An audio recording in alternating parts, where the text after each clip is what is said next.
दोस्तों जमीन खरीदना आलू प्याज या फिर शेयर मार्केट से शेयर खरीदना जितना आसान नहीं था। मेरा फौज छोड़ना तय था, फार्मिंग करना भी तय था, पर कहाँ जमीन खरीदूं, कैसे जमीन खरीदूं और क्या क्या गलतियां ना करूं, ये जो 3 Ws हैं ये सब मेरा क्लियर नहीं था।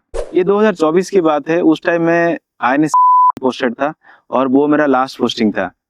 तब मैंने डिसाइड किया कि मैं फार्मिंग ही करूंगा और फार्मिंग के लिए सबसे जरूरी चीज होता है फार्म लैंड।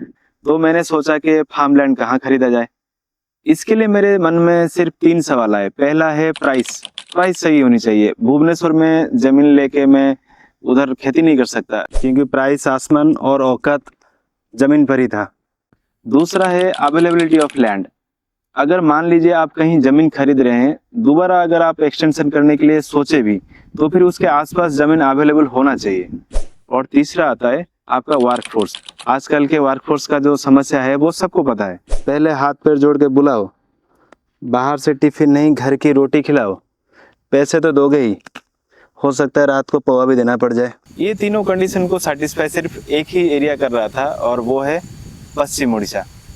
और किस्मत से हमारे रिलेटिव भी वहीं रहते थे। और फिर मैंने उनको कॉल किया कि भैया मेरे लिए भी एक ज़मीन ढूंढना वहाँ पर स्टार्ट कर दो। फिर क्या, घर वाले टूट पड़े मेरे ऊपर। जैसे उनको पता चला कि मैं कलाहांडी डिस्ट्रिक्ट जा रहा हूँ जो कि 500 किलोमीटर दूर है, फिर उनका पहला सवाल था 500 किलोमीटर दूर क्यों जा रहा है, जब फार्मिंग करनी है तो फिर यहीं क्यों नहीं कर लेता है, और अगर इतना दूर जाना भी था तो फिर फौज ही क्यों छोड़ा, फौज में ही रह लेता।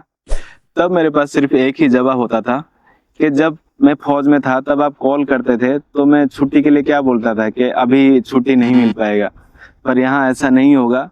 घर वालों को तो मैंने जैसे तैसे करके मना लिया, पर जमीन ढूंढना उतना आसान नहीं था क्योंकि वही बात, जमीन किसी दुकान में नहीं मिलता है और अगर मिलता तो पसंद आना उससे भी बड़ा मुश्किल बात था। पहले आप प्राइस पूछोगे, फिर उस जमीन के लिए रास्ता है कि नहीं देखोगे, फिर पानी है कि नहीं, इलेक्ट्रिफिकेशन है कि नहीं, लिटिगेशन फ्री है कि नहीं, ये कई सारे चीजें रहती है ढूंढने के लिए। और ये अगर आप खुद ही निकल पड़े ढूंढने के लिए तो फिर सोच लो वो नहीं हो पाएगा। फिर उसके लिए आपको एक मिडिल मैन भी ढूंढना पड़ेगा। बिना मिडिल मैन का ये बिल्कुल भी पॉसिबल नहीं है। हो सकता है आपका कुछ पैसा एक्स्ट्रा जाएगा पर काम हो जाता है। अब तक मुझे पता लग गया था जमीन खरीदना कोई छोटा प्रोसेस तो था नहीं। पहले 2-3 बार छुट्टी लेके जाओ, जमीन देखो, फिर उसके बाद पसंद करो, कुछ पैसे दे के एडवांस दे के उसको एग्रीमेंट कराओ, फिर उसके बाद डिमार्केशन और फाइनली आप रजिस्ट्रेशन कराओगे। उसके लिए कम से कम आपको 4 से 5 छुट्टी चाहिए ही चाहिए। पर फौज से छुट्टी मिलना इतना आसान बात नहीं था। ये बात हर फौजी को पता है कि नेवी में या फिर किसी भी फौज में छोटे छोटे जो लीव होते हैं वो बार बार नहीं मिल पाता है। पर मुझे तो कम से कम 5 बार छुट्टी चाहिए था इस बार जमीन खरीदने के लिए। अब मेरे को 2 बार छुट्टी मिल गया। पहले बार जाके मैंने जमीन देख लिया और फिर उसके बाद मैंने एक एडवांस अमाउंट देके जमीन को एग्रीमेंट करा लिया। पर अब जब बारी आई डिमार्केशन की, उस टाइम मुझे छुट्टी नहीं मिल पा रही थी। वर्कलोड बहुत ही ज्यादा था और मैं खुद ही छुट्टी के लिए मांग भी नहीं पा रहा था। पर जमीन तो खरीदना ही था।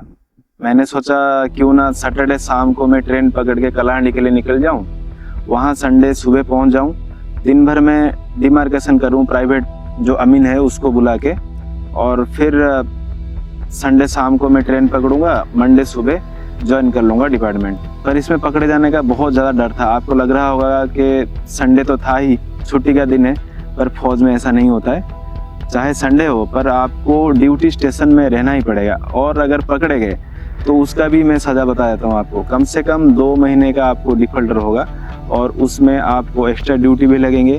और सबसे बड़ी प्रॉब्लम की बात है, कम से कम 60 दिन का आपका लीव जो है वो जब्त हो जाएगी। आज भी वही बात मुझे याद है, उस दिन की बात याद है जब डिमार्केशन चल रहा है। तभी मुझे उस दौरान मेरे बॉस का कॉल आया और मैं सोच में पड़ गया कि मैं कॉल रिसीव करूं या फिर ना करूं, और करूं तो क्या ही बोलूं।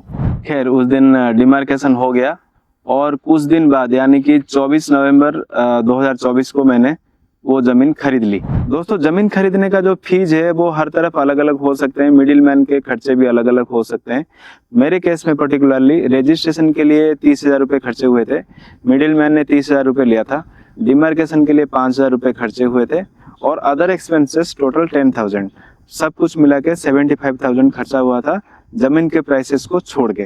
दोस्तों जल्दीबाजी के चक्कर में मैंने कई सारे गलतियां की जमीन खरीदने के प्रोसेस में जो कि अवॉइड किया जा सकता है। सबसे पहला है डिमार्केशन के टाइम पे आप एक परमानेंट पिलर गाड़ दीजिए। नहीं तो अगर आप मान लीजिए पत्थर रख रहे हैं, उधर पत्थर था पत्थर रख दिया, या फिर लकड़ी का कोई खूंटा गाड़ दिया, तो वो क्या है डिस्प्लेस हो सकते हैं। बारिश हुआ वो पत्थर मिट्टी के अंदर दब जाएगा। फिर आप जैसे फाइनल ले आएंगे बाउंड्री करने के लिए, तो उस टाइम में आपको मार्किंग नहीं मिलेगी। और इस तरह मेरे को 2 बार डिमार्केशन करना पड़ा और 2 बार खर्चे भी करने पड़े। आज के वीडियो को यहीं पे खत्म करते हैं। अगले वीडियो में हम बात करेंगे बोरेल और बाउंड्री लगाने का प्रोसेस के ऊपर, उसमें क्या क्या स्ट्रगल्स आए, कितने खर्चे हुए, ये सब के बारे में। तो नेक्स्ट वीडियो में मिलते हैं। जय जवान जय किसान।